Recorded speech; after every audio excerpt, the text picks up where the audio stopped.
Monsieur le maire, chers collègues, chères Montreuiloises, chers Montreuilois, mesdames et messieurs, le fonds de dotation Montreuil solidaire, créé par la délibération votée lors du conseil municipal du 18 décembre 2014, se destine à financer des initiatives sur la ville via des fonds privés.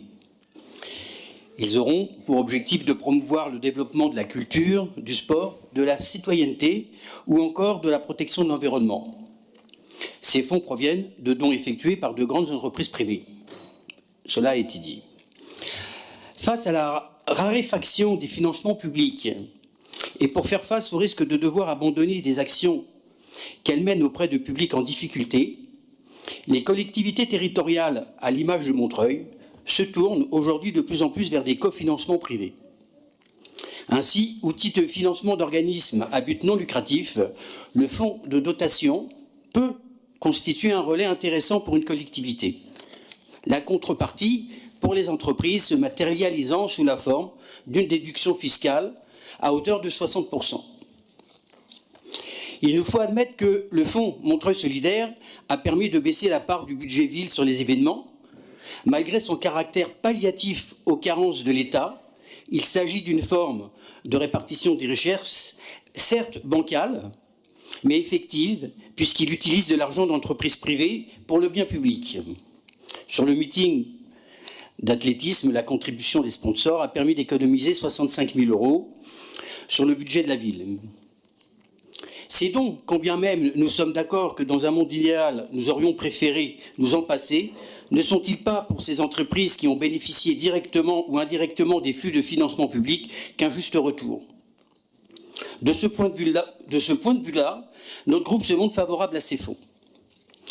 En revanche, deux observations s'imposent. D'une part, concernant la gouvernance, sur le contrôle des dits financements et sur la façon dont sont décidées les attributions.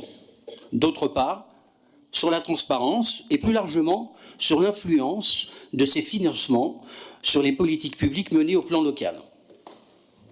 Sur la gouvernance, je serai bref.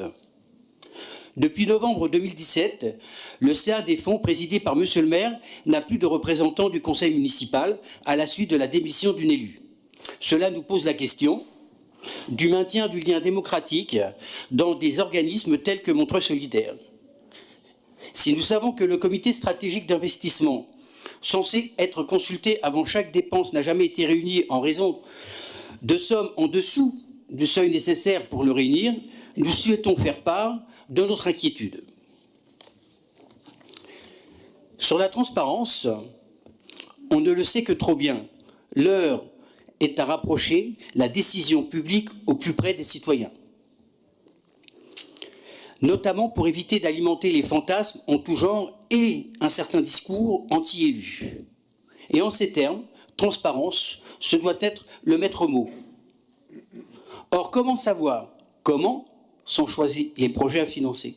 Et comment le citoyen peut-il exercer un contrôle sur les activités du fonds de dotation? Certaines associations ont eu des subventions sans que l'élu thématique n'en soit informé. En conclusion, ni dupe ni naïf, l'heure où nous marchons sur une ligne de crête sur ces questions stratégiques de financement de nos politiques publiques locales, nous réitérons notre appel à plus de transparence envers les élus sur le mode de gouvernance. Je vous remercie. Merci beaucoup.